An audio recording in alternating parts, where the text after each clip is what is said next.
बहनों और भाइयों, आज मुझे अच्छा लगता है जब मुरादाबाद भी विकास की प्रक्रिया के साथ जुड़ करके कार्य कर रहा है। मुझे याद है यहीं पर मैं आया था जब कुंवर सर्वेश सिंह जी सांसद थे। उस समय उन्होंने एक कार्यक्रम आयोजित किया था और उस कार्यक्रम में आने के बाद उन्होंने उस समय मांग की थी कि मैं सांसद हूं तो मेरे मुरादाबाद में विश्वविद्यालय होना चाहिए। और बहनों और भाइयों, हमने गुरु जंबेश्वर के नाम पर एक विश्वविद्यालय भी आपके मुरादाबाद को दे दिया है। वर्ल्ड क्लास यूनिवर्सिटी बनेगी। ये विकास आज जो मुरादाबाद में ओडीओपी के कारीगर और हस्तशिल्पियों को आगे बढ़ाने के लिए कार्य हो रहा है, आज मुरादाबाद को विकास की नई ऊंचाइयों तक पहुंचाने के लिए कार्य हो रहा है। आज ये मुरादाबाद का किसान हो या नौजवान, बेटी हो या व्यापारी, हर एक व्यक्ति आज अपने आप को सुरक्षित महसूस करता है। तो बहनों और भाइयों, इसलिए क्योंकि आपके हितों की चिंता करने वाली सरकार दिल्ली में भी बैठी है और लखनऊ में भी बैठी हुई है। हम जब अच्छा निर्णय लेते हैं तो अच्छा परिणाम भी आता है। जब बुरा निर्णय लेते हैं तो बुरे परिणाम से का खामियाजे भी भुगतना पड़ता है। आप याद करिए ना, समाजवादी पार्टी का पिछला सांसद क्या बोलता था? कहता था मैं भारत माता की जय नहीं बोलूंगा। क्या बोलता था? बोलता था कि हम लोग कोई भी ऐसा बात नहीं बोलेंगे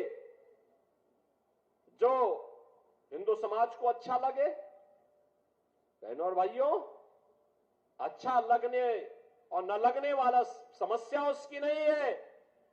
समस्या भारत की आस्था के साथ खिलवाड़ करने की छूट किसी को नहीं दी जा सकती है, किसी को नहीं दी जा सकती है।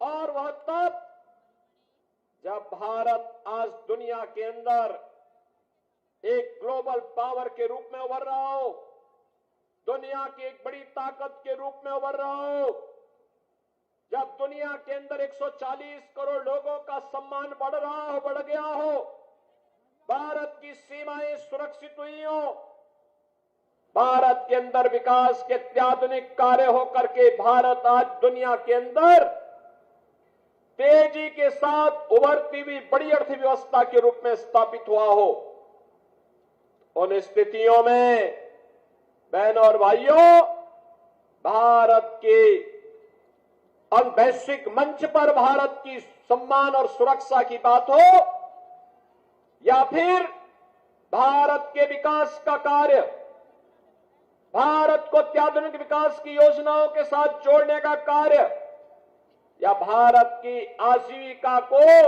नौजवानों की आजीविका की चिंता हो, या भारत की आस्था को सम्मान देने का कार्य, अगर ये सभी हो पाया है तो इसके लिए मोदी जी का यशस्वी नेतृत्व देश को प्राप्त हुआ, इसलिए ये कार्य संभव हो पा रहे हैं।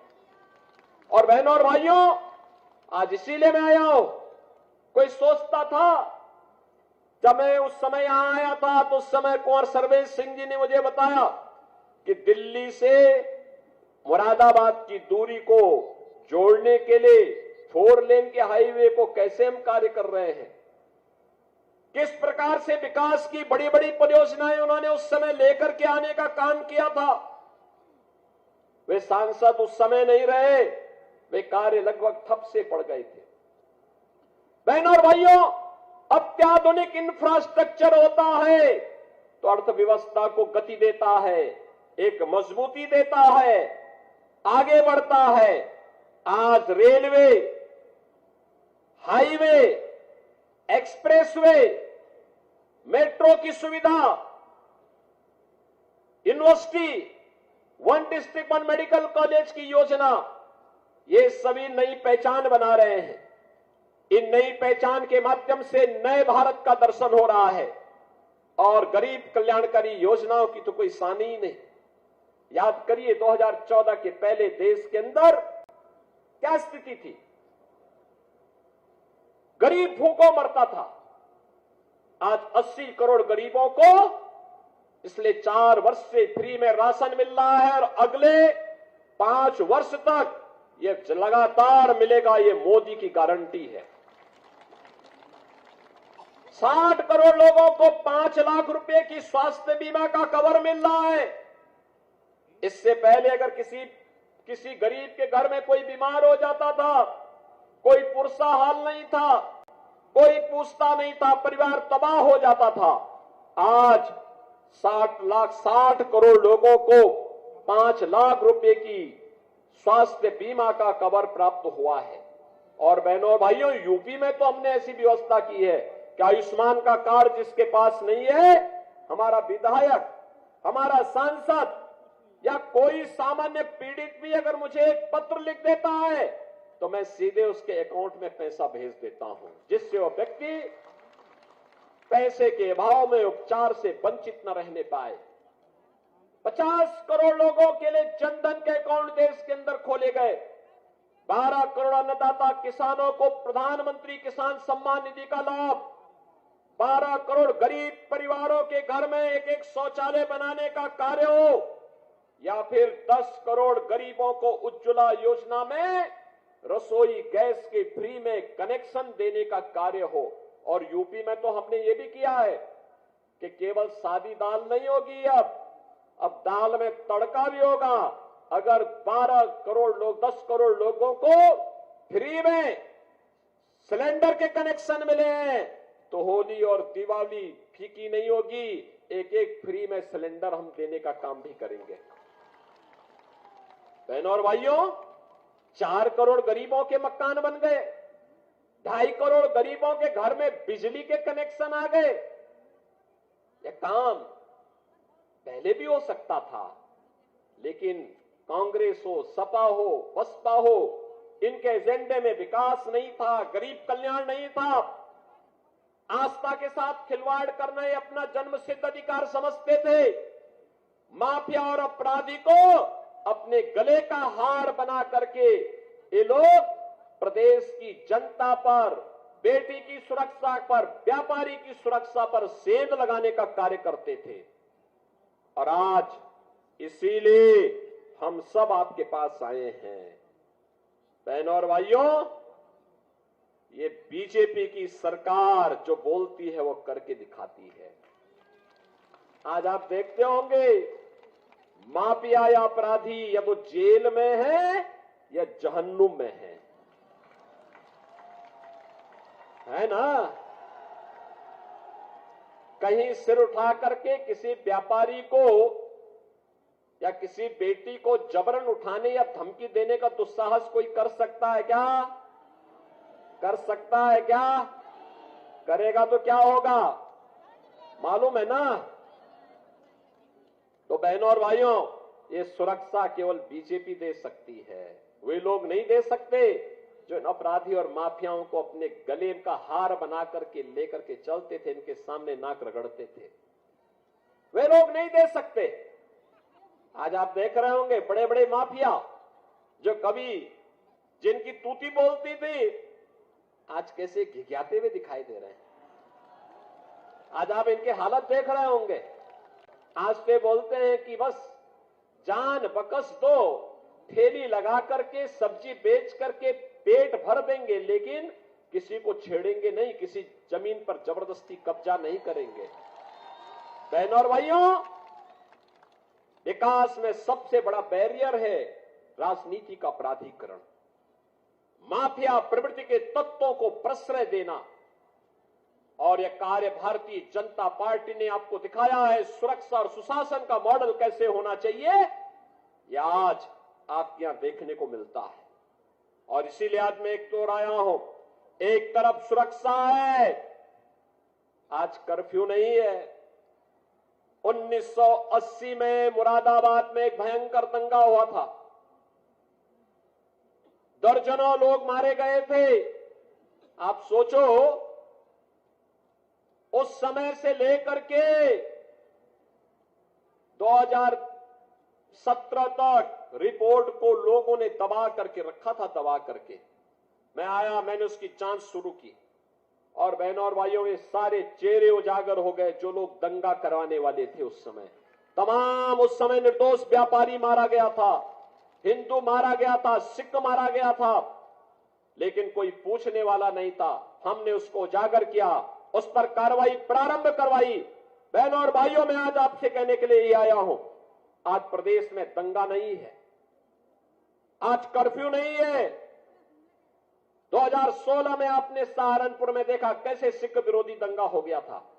आज ये दंगाई अपनी जान की भीख मांगे हुए छुपे छुपे फिर रहे हैं।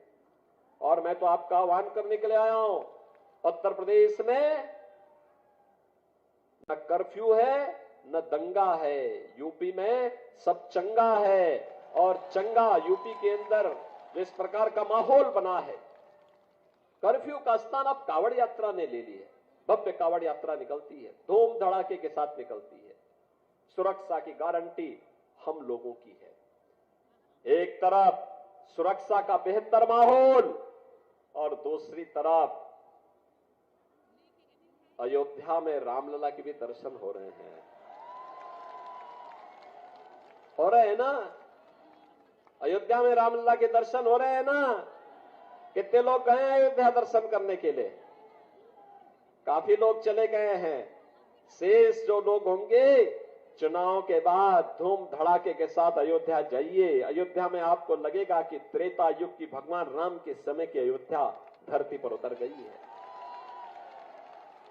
ये 500 वर्षों तक इंतजार किसने कराया? और हमारी पीढ़ी तो सबसे सौभाग्यशाली है कि हमने अपनी आंखों के सामने अयोध्या में रामलला को विराजमान होते हुए देखा है। कई पीढ़ियां बीत गई, चली गई, इंतजार करते करते वे चले गए, लेकिन उनकी मन की एक कामना कभी पूरी नहीं हो पाई कि वे भी रामलला को अयोध्या में विराजमान देख पाएंगे। बहनों और भाइयों, मोदी जी के प्रति हम सबको आभार व्यक्त करना चाहिए।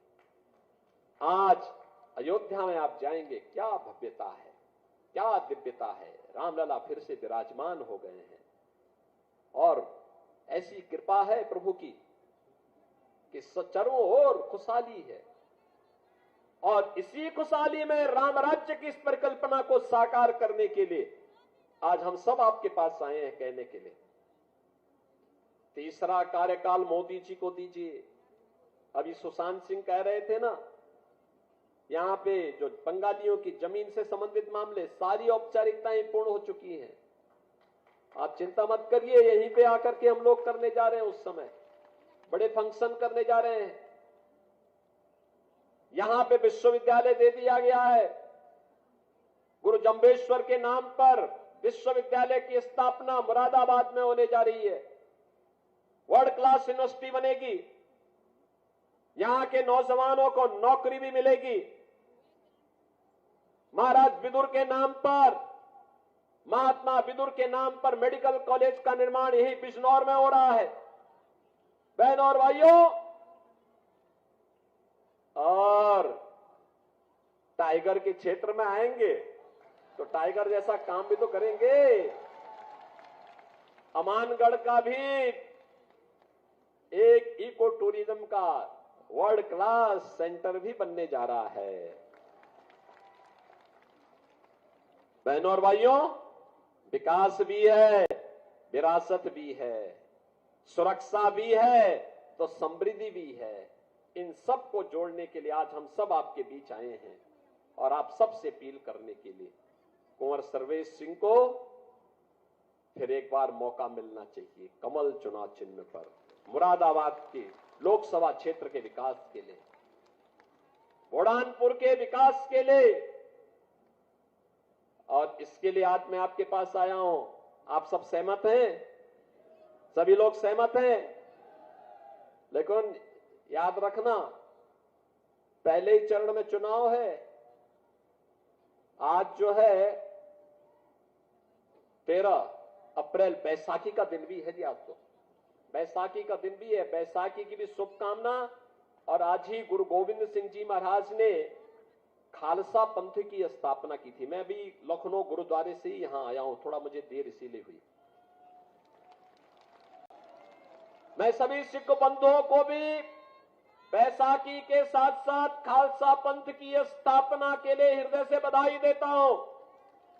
गुरु गोविंद सिंह जी महाराज ने आज ही के दिन 1699 में इस संकल्प के साथ कि सकल जगत में खालसा पंथ गाजे, जगे धर्म हिंदू, सकल भंड बाजे, इस संकल्प के साथ खालसा पंथ की स्थापना की थी।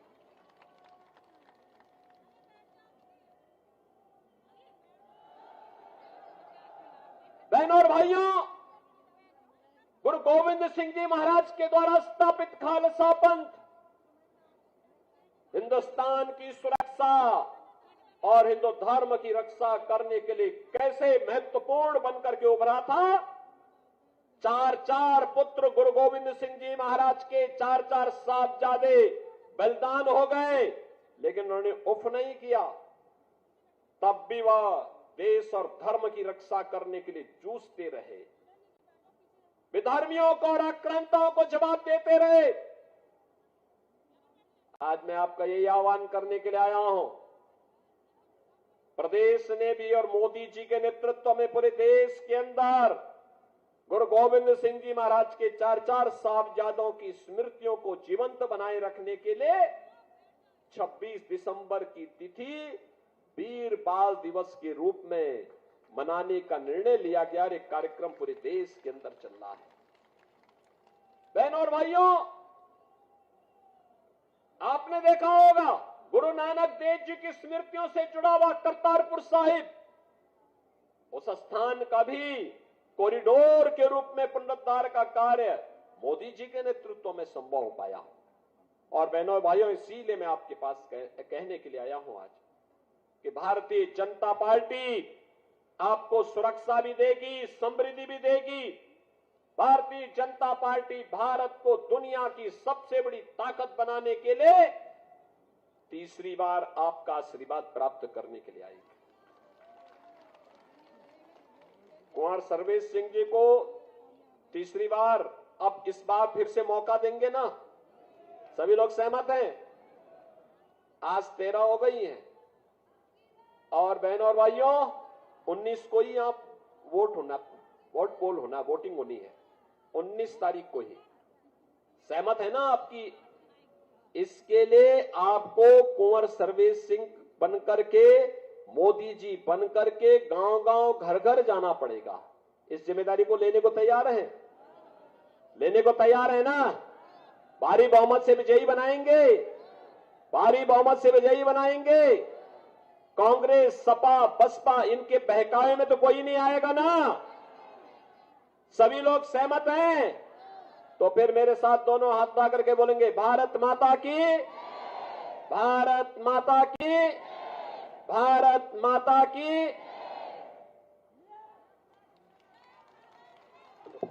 महोदय, आपके प्रति बहुत बहुत आभार और कृतज्ञता।